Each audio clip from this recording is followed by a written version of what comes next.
Hello and welcome to young minds career institute. Hope all you guys are doing well. So आज के lecture में हम start कर रहे हैं इकोलॉजी के अंदर यूज होने वाले वेरियस रूल्स। यानी आज के लेक्चर में हम समझेंगे कि जो इकोलॉजी के अंदर हमने अलग अलग साइंटिस्टों के अलग अलग रूल्स हैं उनके बारे में समझेंगे और हर एक रूल की क्या एप्लीकेबिलिटी है, उसकी क्या इंपॉर्टेंस है, उसको समझने की कोशिश करेंगे आज के लेक्चर में। इससे पहले वाले लेक्चर में मैंने ऑलरेडी बर्गमान रूल के बारे में एक्सप्लेन कर दिया था।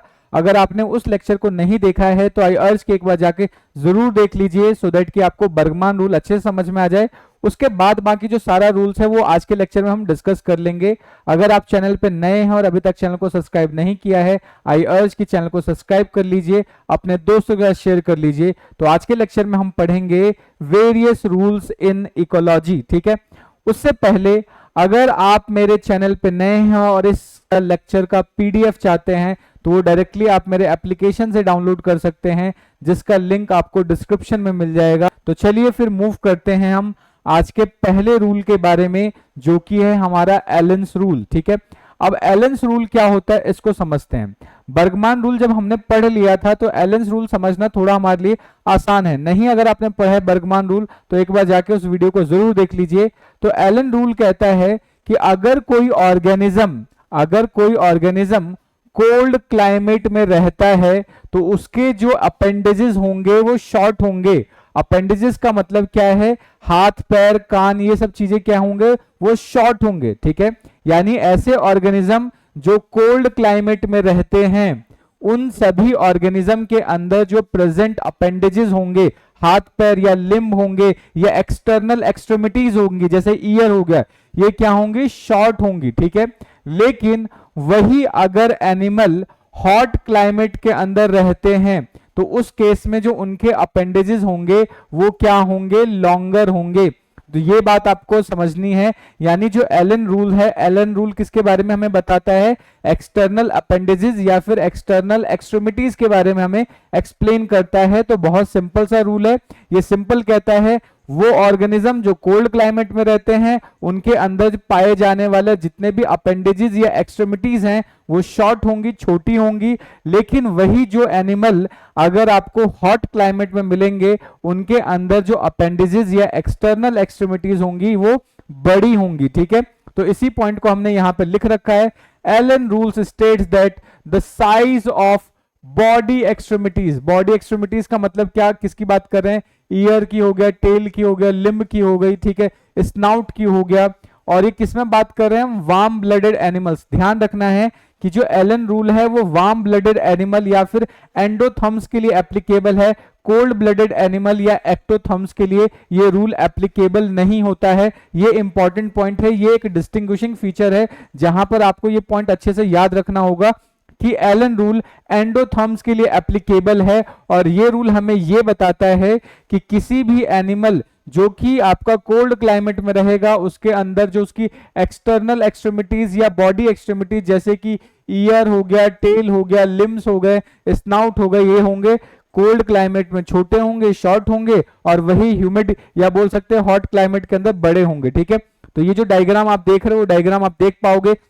यहां पर अगर आप इस हेयर की बात करो या फिर इस पर्टिकुलर खरगोश की बात करेंगे तो यहां पर आप देख रहे हो उसके कानों का साइज बहुत बड़ा है, बट अगर यहां पर देखेंगे तो कान का साइज क्या है, बहुत छोटा है। ठीक है, तो इस बात को हम याद रखेंगे, बहुत आसान सा रूल है। ठीक है, अब हम समझेंगे कि ऐसा क्यों होता है कि जो कोल्ड क्लाइमेट में रहते हैं वहां पर क्या है, शॉर्ट होगा, और वार्म क्लाइमेट में जो होते हैं उनका जो एक्सटर्नल एक्सट्रीमिटीज होता है वो बड़े होते हैं। ऐसा क्यों, इसका एक्सप्लेनेशन समझेंगे। ठीक है, तो इसका एक्सप्लेनेशन सिंपल सा ये है कि अगर कोई ऑर्गेनिज्म कोल्ड रीजन में रहता है या ठंडे इलाकों में रहता है तो उस केस में उनका जो एक्सटर्नल एक्सट्रीमिटीज या फिर बोल सकते हैं ईयर टेल लिम्ब, ये क्या है, ये छोटे होते हैं।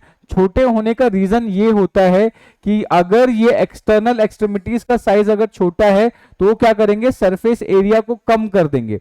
अब जब सरफेस एरिया कम हो जाएगा तो उनके बॉडी से निकलने वाला जो हीट है वो कम हो जाएगा। अगर मान लेते हैं कि अगर सरफेस एरिया बढ़ेगा, ज्यादा सरफेस एरिया होगा तो ज्यादा हीट बाहर डिसिपिएट होगा, बाहर ज्यादा हीट निकलेगा, उस कंडीशन में क्या है उनकी डेथ हो सकती है, क्योंकि ऑलरेडी वो क्या है कोल्ड रीजन में रह रहे हैं। और अगर उनके बॉडी से बहुत ज्यादा हीट डिसिपिएट होगा, बहुत ज्यादा हीट निकलेगा, तो बॉडी के अंदर क्या है इतनी ज्यादा कोल्ड कंडीशन डेवलप हो जाएगी जिसकी वजह से उनकी डेथ हो सकती है।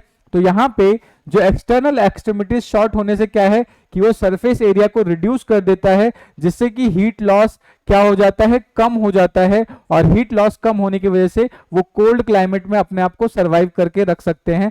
ये बात आपको ध्यान रखनी है। लेकिन अगर वही हम हॉट रीजन्स की बात करें तो हॉट रीजन्स के अंदर बड़े अपेंडेजेस होने का फायदा ये होता है कि इससे जो सरफेस एरिया है वो इंक्रीज हो जाता है। अब जब सरफेस एरिया इंक्रीज हो जाएगा तो हीट डिसिपिएशन ज्यादा से ज्यादा हो पाएगा। अब जब हीट डिसिपिएशन ज्यादा से ज्यादा होगा तो उनके बॉडी का जो एनवायरनमेंट है, अंदर वाला जो एनवायरनमेंट है वो थोड़ा सा कोल्ड रहेगा, वो अपने आप को मेंटेन कर पाएंगे। ठीक है, तो ये रीजन है इसके पीछे का जो आपको ध्यान रखना है। और सबसे इंपॉर्टेंट चीज की जो एलेंस रूल है वो आपका एंडोथर्म्स के लिए एप्लीकेबल होता है या फिर वार्म ब्लडेड एनिमल्स के लिए एप्लीकेबल होता है। और यहाँ पे वार्म ब्लडेड एनिमल्स की अगर हम बात करें तो मोस्ट प्राइमरली हम बात कर सकते हैं मैमल्स और दूसरा बर्ड्स। तो ये मैमल्स और बर्ड्स के लिए क्या है आपका एप्लीकेबल होता है। ये पॉइंट आपको अच्छे से याद रखना है, क्योंकि इन छोटे छोटे पॉइंट्स के ऊपर भी क्वेश्चंस बन जाते हैं कि कहां पर एप्लीकेबिलिटी शो करता है, कहां पर ये रूल एप्लीकेबल नहीं है। होप आपको एलन रूल अच्छे से समझ में आ गया होगा।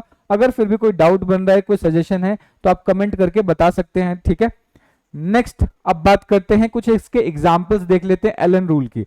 जैसे अगर हम बात करें आर्कटिक फॉक्स जो कि कोल्ड रीजन में रहते हैं, उनके अंदर क्या देखने को मिलेगा आपको, short year and short tail देखने को मिलेगा जो कि हीट लॉस को रिड्यूस करेगा। ठीक है, दूसरा क्या है डेजर्ट फॉक्स की बात करें तो यहाँ पे क्या है वल्पस जर्डा, इसके अंदर क्या है कि लॉन्ग ईयर्स देखने को मिलते हैं। अब लॉन्ग ईयर से क्या होगा कि इस केस में यहाँ पर क्या है कि ये एक्सेस हीट को लूज करने में हेल्प करता है। ये बात आपको ध्यान रखनी है। तो सिंपल सा हमें ये समझना है कि अगर कोई ऑर्गेनिज्म कोल्ड रीजन में रह रहा है तो उसका एक्सटर्नल एक्सट्रीमिटीज या फिर अपेंडिजेस छोटे होते हैं, और हॉट रीजन में रहने वाले जितने भी एनिमल्स हैं उनकी जो एक्सटर्नल एक्सट्रीमिटीज होती है वो बड़ी होती है। ठीक है, क्यों बड़ा होते हैं, ताकि वो हीट डिसिपिएट आसानी से कर सके।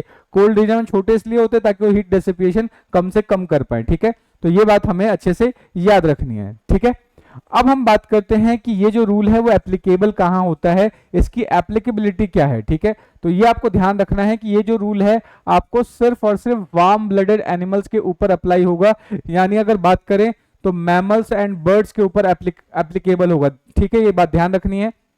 लेकिन कोल्ड ब्लडेड एनिमल जिसको हम एक्टोथर्म्स बोलते हैं उसके अंदर ये रूल फॉलो नहीं होता। ये बात आपको ध्यान रखना है, ये इंपॉर्टेंट पॉइंट है। तो इसी पॉइंट को मैंने यहाँ पे मेंशन कर रखा है, cold blooded animals like ectotherm do not follow this rule because their body temperature depends on environment। क्योंकि उनका जो बॉडी टेम्परेचर है वो एनवायरनमेंट के टेम्परेचर पर डिपेंड करेगा। अगर एनवायरनमेंट का टेम्परेचर बहुत ज्यादा कम हो जाएगा तो उस केस में क्या है उनके बॉडी का टेम्परेचर बहुत कम हो जाएगा। अगर एनवायरनमेंट का टेम्परेचर बढ़ रहा है तो उनका बॉडी का टेम्परेचर बढ़ जाता है, क्योंकि जो कोल्ड ब्लडेड एनिमल्स होते हैं उनके अंदर एक स्पेशल फिनोमिना एब्सेंट होता है जिसको हम बोलते हैं होम्योस्टेसिस। ठीक है, तो होम्योस्टेसिस का फिनोमिना एब्सेंट होने की वजह से वो कुछ इस तरीके का पेक्यूलियर बिहेवियर शो करते हैं। ये बात आपको ध्यान रखनी है। ठीक है, तो ये तो था हमारा पूरा का पूरा एलन रूल्स के बारे में। ठीक है, तो ये बात आप अच्छे से ध्यान रखेंगे। नेक्स्ट बात करते हैं अब रिचर्ड हैसेस रूल। ठीक है, या फिर इसको हेस रूल भी बोलते हैं। तो रिचर्ड हैसेस रूल को एक दूसरे नाम से भी जाना जाता है जिसको हम बोलते हैं heart weight rule. Heart weight rule या बोल सकते हैं कि ये जो रिचर्ड हैसे रूल है वो बर्गमान रूल का ही एक्सटेंशन है। यहां पर जो रिचर्ड हैसे रूल ये कहता है कि जो एनिमल या जो स्पीसीज कोल्ड क्लाइमेट में रहते हैं उनके अंदर आपको लार्जर हार्ट साइज देखने को मिल जाएगा in proportion to their body weight. ठीक है, ये पॉइंट याद रखना है। यानी जो ऑर्गेनिज्म कोल्ड क्लाइमेट में रहेंगे उसके अंदर जो हार्ट का साइज है वो क्या होगा, बड़ा होगा।